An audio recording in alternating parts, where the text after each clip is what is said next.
아닌 능력으로 취업하는 길, 그 길의 나침반을 제시해드리겠습니다. NCS 활용 가이드 2부 시작해 보겠습니다. 2부에서는요, NCS 기반 취업의 그 실전에 대해서 이 기업 한 곳이나 기관 한 곳을 정해서 이 구체적인 이야기 나눠볼 텐데요. 도움 말씀 주실 두 분 모셔보겠습니다. 한국 HR 진단평가센터의 이승철 대표님 나오셨어요. 안녕하세요. 네, 안녕하세요. 반갑습니다. 네. 그리고 한국행동과학연구소 김순우 연구원님도 나오셨네요. 안녕하세요. 안녕하세요. 반갑습니다. 네.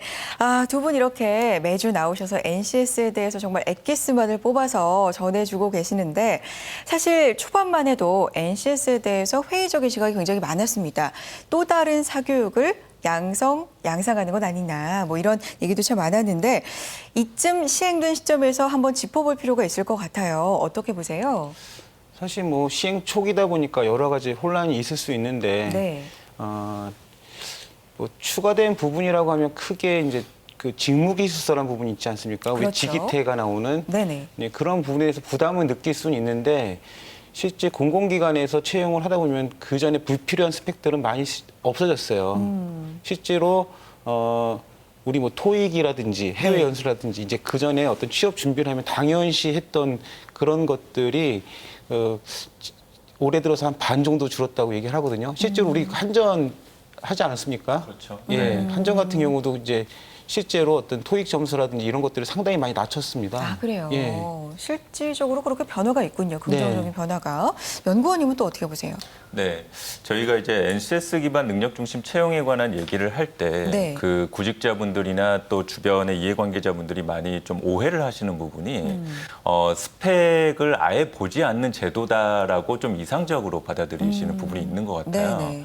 네, NCS 기반 능력 중심 채용에서 언급을 하는 스펙에 관한 부분은 적격한 스펙을, 그러니까 과거에는 불필요한 스펙을 많이 좀 조장을 하고 그런 부분들을 평가를 했다라고 한다면 최근에 NCS 기반으로는 적격한 스펙만을 보겠다라는 관점으로 이동을 한 것이거든요. 네. 그러니까 아예 스펙을 보지 않겠다 이런 의미는 아닙니다. 네, 그래서 과거보다는 이제 적격한 스펙 위주로 스펙의 슬림화 현상을 좀 의도하고 있는 그런 부분으로 이해하시면 좋겠습니다. 오해가 있는 부분도 또 있었고요. 그 부분은 또 바로 잡아야 될 것 같습니다. 스펙을 아예 안 보겠다가 아니라 정말 적격한 이 직무 중심으로 보겠다, 뭐 이런 내용이니까요. 오히려 더 직무 중심, 능력 중심으로 가는데 긍정적인 영향을 줄 것 같다는 생각이 들고요. 자, 공공기관 열린 채용 박람회가 열린다고 들었습니다. 이 NCS 관련해서 굉장히 정보에 목말라 하신 분들이 많기 때문에 활용해 보셔도 좋을 것 같은데 어디서 열리나요? 세택에서 오늘하고 내일까지 열리고요. 네. 한 120개 공공기관이 참여를 한답니다. 그래서 네. 관심 있으신 분들은 이번 기회에 좀 참여하셔가지고 공공기관의 열린 채용이 어떤 건지를 좀 아시는 게 좋을 것 같습니다. 그렇군요. 20일까지 열리고요. 세택에서 120개 공공기관이 참여하는 박람회가 열리니까요. 또 찾아가셔서 정보 얻어보셔도 좋을 것 같습니다. 자, 그럼 이제부터 본격적으로 공고문을 살펴보도록 할 텐데요. 오늘은 어떤 기업 혹은 어떤 공공기관의 공고문일지 화면으로 만나보시죠. 오늘의 공고문 영화진흥위원회입니다. 그래요. 영화진흥위원회 줄여서 영진위라고도 우리가 많이 부르는데 저도 개인적으로 좀 추억이 있어요. 대학교 때 저희 교수님 논문 쓰시는데 뭔가 자료 조사를 좀 부탁을 하셔가지고 방학 한 달 내내 영진위에서 살았던 적이 있거든요. 근데 그때는 서울이었는데 본사가 제가 이번 방송 준비하면서 찾아보니까 이사를 했더라고요. 네. 그렇죠? 이 내용도 조금 이따가 한번 살펴보도록 하겠고요. 자, 영화 얘기가 나왔으니까요. 영화 얘기로 한번 시작을 해보겠습니다. 영화 뭐 보신 거 있으세요? 최근에? 저는 그 뭐죠? 그 영화에 할아버지 할머니 나온 영화? 할아버지 할머니? 인턴 말씀하시는 거예요? 아니요, 니마 그 강을 건너지 마오. 니마? 좀 본 지가 오래됐죠. 예. 예. 그게 최근. 네. 대표님 요새 좀 빡빡하게 사시는 것 같아요. 문화생활 즐기실 여유가 없으신가 봐요. NCS 때문에 바쁩니다, 요새. 알겠습니다. NCS 때문에 굉장히 바쁜 나날을 보내고 계시고 연구원님은요? 네, 저도 요즘 친구들이 많이 보는 영화를 소개해드리면 좋을 텐데 네. 저는 2001년도에 개봉한 유지태 씨가 이런 명대사를 날렸죠. 사랑이 어떻게 변하니? 라는 그 대사로 유명한 네. 봄날은 간다라는 영화가 아직까지 기억에 남습니다. 뭐 명대사고 굉장히 좋은 영화긴 한데 왜 이러죠, 두 분? 2001년 뭐 니마 그가 아유 두 분 아무튼 NCS 때문에 굉장히 바쁘신 나날을 보내는 게 또 이 질문을 통해서도 인증이 됩니다. 알겠습니다. 자, 요즘 한국 영화 정말 세계적인 시장에서도 괄목할 만한 성과를 거두고 있습니다. 그 역할에서 영화진흥위원회는 과연 어떤 역할을 하고 있는지 궁금한데 어떤 일을 하는 곳인가요? 그렇죠. 지금 한국 영화가 발전하는데 많은 기여를 했고요. 네. 실제로 주요 사업 부분을 보면 한국 영화가 많이 제작될 수 있도록 지원을 하고 또 이제 영화 산업 자체에 대한 인프라를 갖다가 만드는 역할을 하고 있습니다. 네. 실제로 보면 그러니까 영화라는 게 요새 펀드를 통해서 많이 이제 제작이 되는데 그런 펀드를 지원하는 영상 전문 투자 조합 사업을 하고 있고 네. 그리고 잘 아시는 대종상 네. 시상식도 영화진흥위원회에서 하고 있습니다. 그 이외에 뭐 영화인 교육 및 해외 연수, 한국 영화 수출, 네. 수입에 대한 지원, 그리고 최근엔 청소년 영화제 개최 등의 사업을 하고 있습니다. 아, 그래요. 정말 한국 영화 발전에 있어서 영화진흥위원회가 뒤에서 든든한 받침 역할을 한 것 같다. 네. 지금 소개를 들어보니까 그런 생각이 드는데 그러면 어떤 발전 과정을 거쳐왔는지 연역을 좀 살펴보겠습니다. 연구원님이 네. 소개를 좀 해주실까요? 네.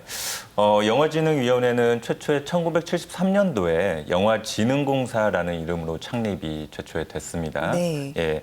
그리고 이제 중요한 계기를 맞은 것이 1999년에 영화진흥법이 이제 개정이 되면서 영화진흥위원회라는 이름으로 제2의 창립을 맡게 되었죠. 그리고 그 이후에도 뭐 예술영화 전문 상영관을 이제 관련된 네트워크를 구축을 한다든가 그리고 말씀해 주셨지만 2년 전 2013년도에는 부산 혁신도시로 그 본사가 이전을 해왔고 현재 그랬군요. 또 이루고 있습니다. 네, 알겠습니다. 73년에 영화진흥공사로 창립을 해서 99년에 제2의 창립이라고 하는 현재 영화진흥위원회라는 이름으로 이제 구성이 됐는데 자, 영화진흥위원회입니다. 공기업은 아니잖아요, 그렇죠? 네. 공사라고 하기에는 조금 어폐가 있을 것 같은데 공기업은 아니고 공공기관으로 그럼 보면 될까요, 대표님? 실제로 이게 문화체육관광부 소속의 네. 기관 준정부 조직이라고 할 수 있고요. 준정부 조직. 예, 네. 정부로부터 예산을 지원받긴 하지만 정책적인 전문성하고 독립성을 보장받는 기관입니다. 그리고 좀 역사적으로 살펴보면 네. 73년에 이제 영화진흥법이라고 이게 이제 만들어 제정이 돼가지고 네. 영화진흥공사가 만들어졌지만 1971년에 좀 영화인 스스로가 좀 네. 한국 영화 발전을 위해서 한국 영화진흥 조합을 만들었어요. 네네. 이제 그런 민간 기관으로 출발을 했는데 73년에 영화진흥법으로 이제 해서 이제 그 조합 자체가 국가기구로 편입된 게 이제 시초입니다. 기관 시초. 그렇군요. 그렇다면 영화진흥위원회 일단은 준정부 기관으로 우리가 예. 그죠? 알고 생각을 하면 될 것 같은데 일단 어떤 부분에서 얼마나 채용을 하는지 궁금합니다, 연구원님. 네. 네. 영화진흥위원회가 규모가 상대적으로 조금 작습니다. 아, 그래요? 예. 그래서 올해 지금 하반기 그 채용 전제형 인턴형으로 지금 채용을 준비를 하고 있는데 네. 일반 사무 행정직과 그 회계 관련된 특별직 채용으로 각각 한 명씩 지금 채용 모집 공고를 내고 있습니다. 그러면 총 2명인가요? 그렇습니다. 아, 그렇군요. 좀 안타깝네요. 네, 좀 많이 하면 좋을 텐데. 자, 전형 방법과 일정도 지금 확인을 할 수가 있고요.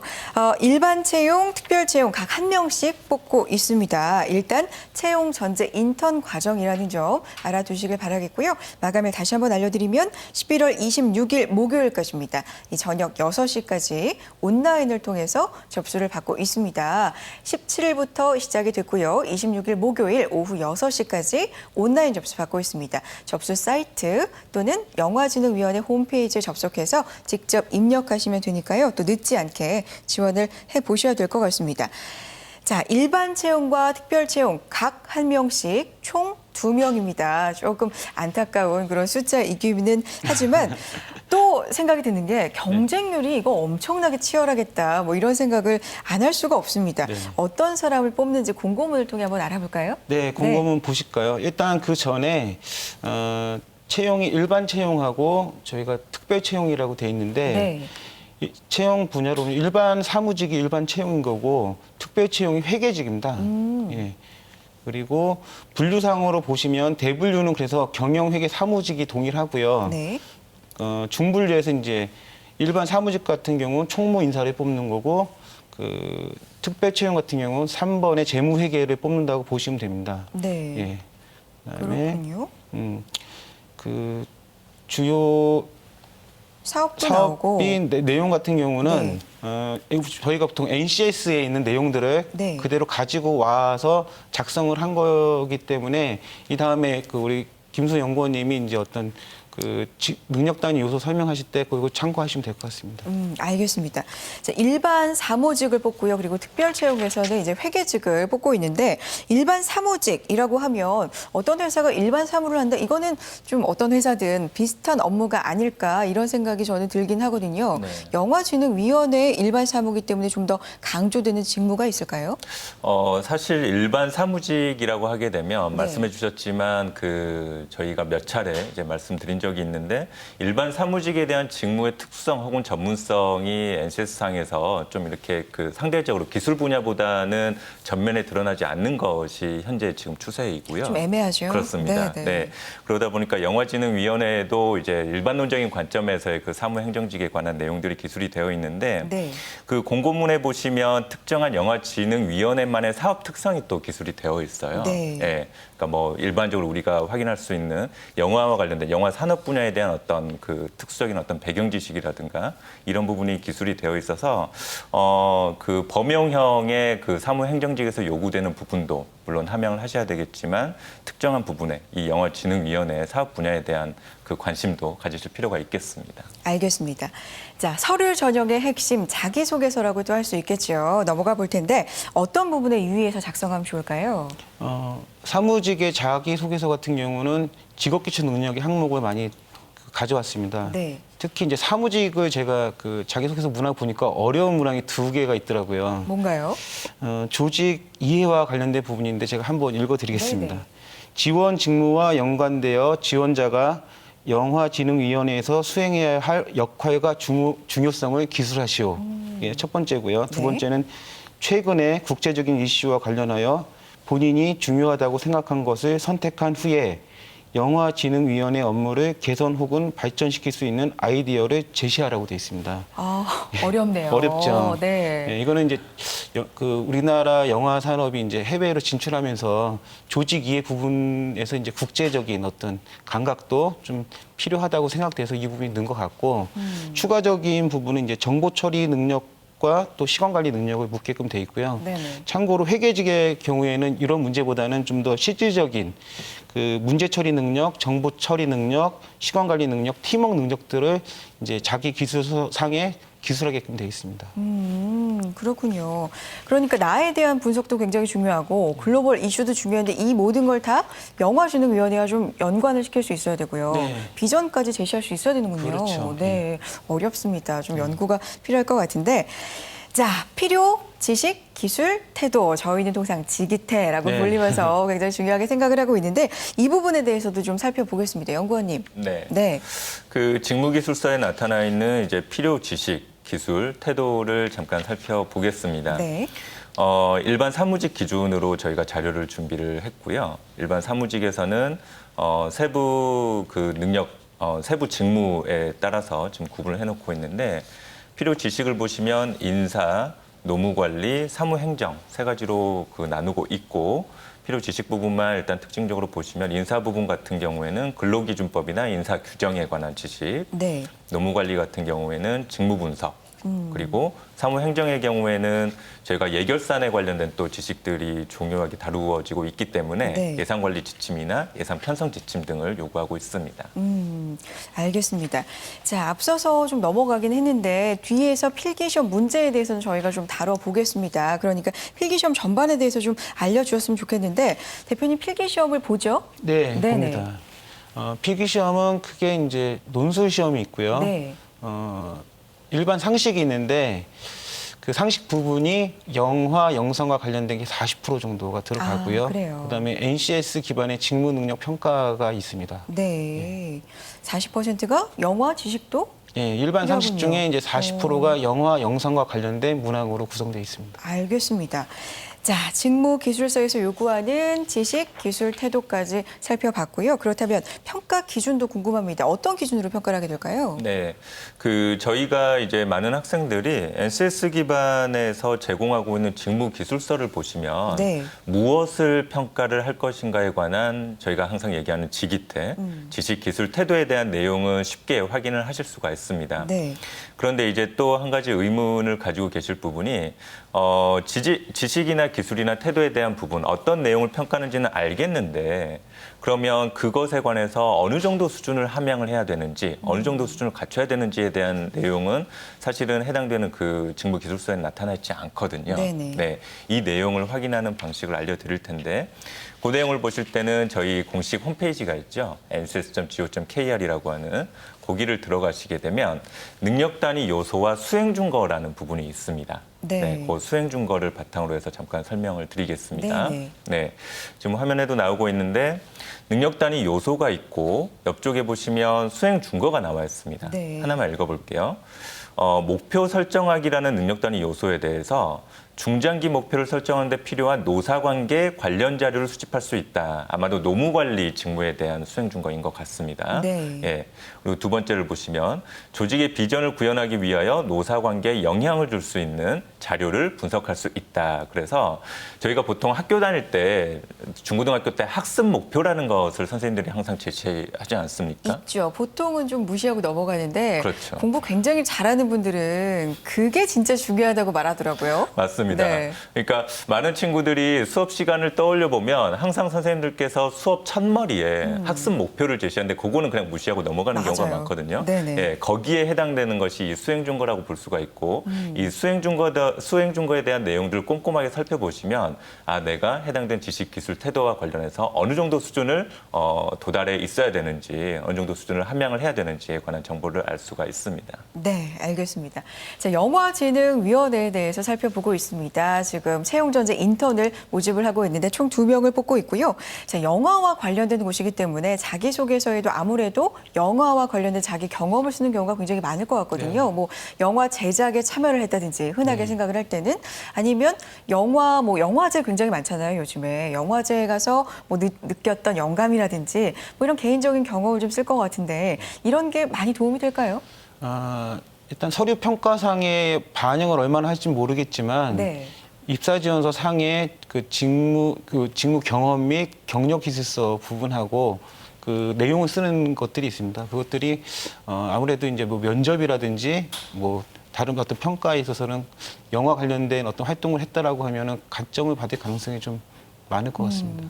근데 이게 약간 차별화가 필요하지 않을까 싶어요. 누구나 다 영화 경험을 쓰면 네. 오히려 읽는 사람 입장에서는 식상할 수 있기 때문에 네. 이 부분도 잠깐 좀 생각을 깊이 해보시면 어떨까 이런 생각을 저는 개인적으로 해보게 되네요.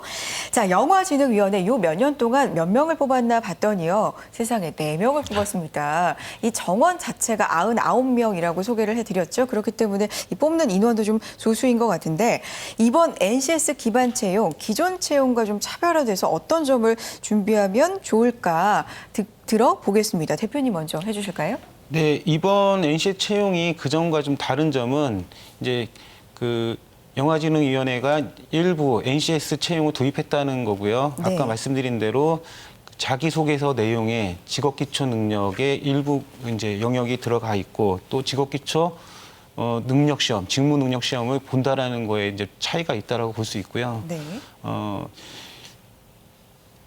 예년과는 좀 다르게 이제 그런 차이점이 있고 또 내년부터는 이제 본격적으로 NC 채용을 이제 올해는 일부 도입을 한 거고 내년부터는 이제 전면적으로 도입을 해서 어떤 직업교체 능력과 직무 수행 능력으로 평가한다고 지금 발표를 했습니다. 그렇군요. 올해는 일부, 내년부터는 전면적으로. 예. 알겠습니다. 연구원님은요, 어떤 점에 좀 차별화를 두면 좋을까요? 네, 저희 대표님께서도 말씀해 주셨지만 가장 큰 차이점은 기존에는 이제 그 과거의 어떤 전통적인 방식으로 채용을 했다라고 한다면 네. NCS라는 프레임이 적용이 됐다라고 하는 것이 가장 큰 차이라고 볼 수가 있겠죠. 그리고 그 NCS 상에서의 또 가장 큰 특징은 이제 직무별로 표준화된 어떤 요구되는 능력 요소들이 있고 이에 따라서 또 표준화되고 과학적인 그 전형 절차를 설계를 했다. 라고 볼 수가 있고요. 네. 그럼에도 불구하고 제가 아까 서두에도 잠깐 말씀드렸지만 영화진흥위원회만이 가지고 있는 특성이 분명히 있거든요. 사업적인 특성이. 그래서 그 점에 대해서도 현재는 변화가 되었지만 그 점에 대한 요구도 유지가 되고 있다는 점 상기하셔야 될 것 같습니다. 알겠습니다. 자, 영화진흥위원회에 대해서 그리고 공고문에 대해서 전반적으로 저희가 분석을 해봤고 이제 필기 전역으로 한번 가보겠습니다. 필기 문제를 가지고 또 오셨고요. 저희가 풀어봐야 될 텐데 이번 주는 어떤 기준으로 출제 문제를 가지고 오셨나요? 네, 이번 주는 기술 능력이라는 직업기초 능력 요소 중에 한 가지를 차지하고 있는 기술 능력에 관한 문제를 선정을 했습니다. 기술 능력이요. 그러면 말 그대로 뭔가 실제로 보여줘야 실행해야 되는 거지 이걸 필기 문제로 어떻게 만들었을까 네. 좀 궁금하거든요. 네. 이 문제를 선택하신 이유가 있어요? 네, 말씀해 주셨지만 사실 기술 능력이라고 하는 것이 저희가 보통 면접 과제 중에 워크 샘플이라는 도구가 있거든요. 네. 워크 샘플이라는 도구가 있는데 그게 말 그대로 특정한 기자재나 장치들을 두고 이것을 어떻게 작동시키는지를 보여주는 과정입니다. 네, 근데 그런 부분들은 이제 면접 상황에서 주로 구조화가 되고 네. 이 장면을 필기로 이제 전환을 했다라고 볼 수가 있고요. 상대적으로 저희가 그동안 소개해드렸던 의사소통이나 수리, 문제 해결 능력보다는 다루어지는 빈도가 조금 낮아요, 상대적으로. 예. 그런데 분명히 이 기술 능력도 직업기초 능력의 한 가지 중요한 구성 요소를 차지하고 있다는 점 조금 소개를 해드리기 위해서 준비를 했습니다. 알겠습니다. 직업 기초 능력 중에서 뭐 커뮤니케이션 능력, 의사소통 능력이라든지 뭐 수리 능력 이런 것들은 좀 많이 보셨을 텐데 네. 기술 능력은 흔하게 못 본 것 같습니다. 맞습니다. 저도 이번 기회에 한번 볼 기회가 될 것 같은데요. 자, 문제를 한번 직접 보겠습니다. 어떤 문제 가지고 오셨나요? 네. 그 기술 능력에서 다루고 있는 것이 저희가 직무, 업무 상황에서 이제 접할 수 있는 도구나 장치들을 컨텐츠화, 문제화하고 있거든요. 네. 그중에서 이제 프로젝터에 문제가 생겼다에 관련된 문제입니다. 그렇군요. 뭐가 그리 많아요. 네. 일단 뭐 정보기획팀에서는 이렇게 쭉 나오고 있는데 어떤 상황인가요? 네, 지금 L 주임이라는 주인공이 등장을 하는데 네. 이 프로젝터를 구매를 했습니다. 근데 이 프로젝터에 관련된 설치 방법이라든가 사용 매뉴얼이 제시가 되어 있고, 네. 이런 식으로 사용 매뉴얼이 제시가 되어 있고 네. 이제 뒤쪽에 문제가 3문항 정도가 연계돼서 한꺼번에 출제가 되고 있습니다. 아, 그렇군요. 일단 제시 상황이 먼저 나와 있는데요. 굉장히 좀 깁니다. 뭐 일단 상황 그리고 설치 방법 주의사항, 그다음에 AS 신청 전에 확인해야 될 사항까지 쭉 나와 있는데 여기에 3문제가 달려있다고 하셨잖아요. 맞습니다. 일단 문제 먼저 볼까요? 그러면? 그럴까요? 네. 자, 첫 번째 문제입니다. 얼마 후 L 주임은 프로젝터에서 웅웅하는 소리가 계속 난다는 사실을 발견했다. 네, 원인을 찾아보았는데 설명서를 참고했을 때 다음 중 웅웅하는 소리가 나는 원인이 될 수 있는 것은? 이라는 문제네요. 그래요. 이게요. 처음에 글이 굉장히 많고 뭐 표도 있고 막 이랬는데 그거 먼저 보고 일로 왔으면 또 좀 후회할 뻔했습니다. 그렇죠. 응응하는 게 위로 올라가면 있잖아요. 그죠? 맞습니다. 네. 네. 여기 AS 신청 전 확인 사항을 보시면 네, 현상 중에 프로젝트에서 웅웅하는 큰 소리가 난다라는 부분이 있고 이 현상에 대한 원인이 2가지로 제시가 되어 있죠. 그러네요. 네, 이 중에서 답을 찾으면 2번에 프로젝터의 통풍이 원활하지 않다라는 부분을 확인할 수가 있죠. 원인이 2가지잖아요. 네. 프로젝터가 흔들리는 장소에 있거나 아니면 통풍이 원활하지 않아서 그럴 수 있다. 이 2가지 중에서도 찾아야 되는데 그걸 찾으려면 또 위로 올라가 보면 될 것 같습니다. 이 사람이 플라스틱 케이스에 넣었다고 했잖아요. 그렇죠. 천장에 안 매달고. 네. 그러니까 흔들리는 이유보다는 통풍이 안 되는 이유가 더 맞습니다. 맞겠구나. 이렇게 그렇죠. 추측을 해볼 수가 있군요. 네. 알겠습니다. 자, 프로젝터 사용할 일이 2분도 좀 많으실 것 같은데 고생해 본 적 있으세요?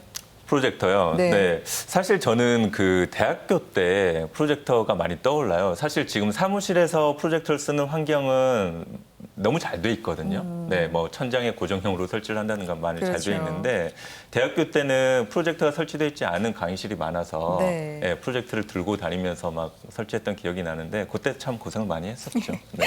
이렇게 문제를 통해서 또 살펴보니까 색다른 기분이 들고요. 자, 첫 번째 문제였습니다. 2번째는 어떤 문제인가요? 네, 2번째는 이제 연계된 문제고요. 네. 다음 중 안 문제에서 L 주임이 찾아낸 원인이 맞는지를 알아보기 위해서 추가로 확인해야 할 사항은 이라고 나와 있네요. 네. 이건 또 어디로 가야 되죠? 네. 그래서 지금 웅웅하는 소리가 나온다라는 부분, 네. 그리고 원인을 찾은 게 프로젝터의 통풍이 원활하지 않다라는 부분이잖아요. 그렇죠. 예. 그래서 AS 신청 전 확인 사항의 정보를 보시면 프로젝터의 통풍이 원활하지 않다라는 이 원인에 대한 현상이 프로젝터가 뜨겁다라는 이 정보가 있습니다. 아, 그렇죠. 통풍이 안 되면 뜨거울 수도 있네요. 바로 위로 가면. 맞습니다. 네네.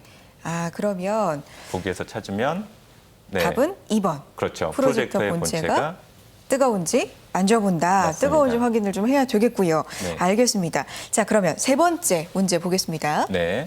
자, 위의 문제점으로 판명이 됐을 때 이와 동일한 문제가 재발하지 않도록 하기 위한 개선 방안은 무엇인가라고 돼 있는데 네. 이 내용은 저희 앞쪽에 보시면 이 L 주임이 프로젝터를 플라스틱 케이스에 넣었다라는 것이 나와 있거든요. 아. 그리고 프로젝터가 뜨거워 과열 현상이 이루어지는 것은 주변의 공간이 충분히 확보되지 않은 경우에 나와 있다는 게 설치 방법에 있습니다. 네. 그래서 그와 연관시켜서 찾아보면 답은 네, 3번. 플라스틱 케이스를 제거한다. 이렇게 그렇습니다. 되겠군요. 네.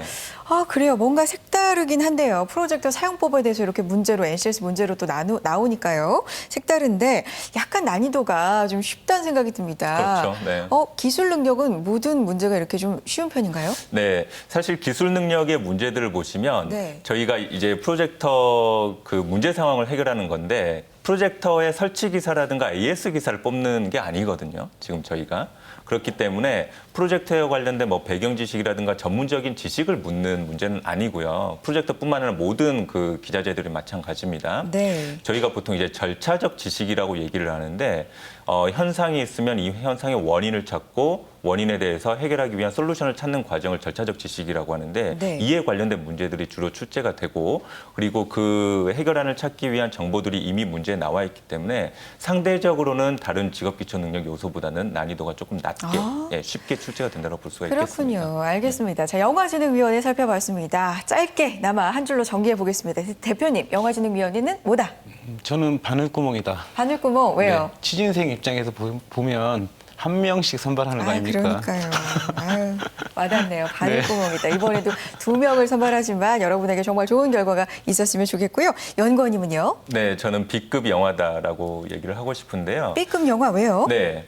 B급 영화가 사실은 이제 저예산 영화를 지칭하기도 하지만 네. 다양성에 기반한 영화를 또 의미하기도 하잖아요. 네, 그래서 그 이제 영화진흥위원회가 그런 이제 다양성에 기반한 산업을 진행을 하고 있다라는 네. 그런 부분에서 좀 인식을 하시면 좋겠습니다. 알겠습니다. 다양성 또 기억해 두시길 바라겠고요. 자, 오늘은요, 영화진흥위원회 채용 공고문 자세하게 알아봤습니다. 한국 HR 진단평가센터의 이승철 대표님, 그리고 한국행동과학연구소 김순호 연구원님 함께했습니다. 고맙습니다. 네, 여러분에게 좋은 결과가 있기를 저희 기도하면서 저희는 다음 이 시간 찾아뵙겠습니다. 여러분 고맙습니다.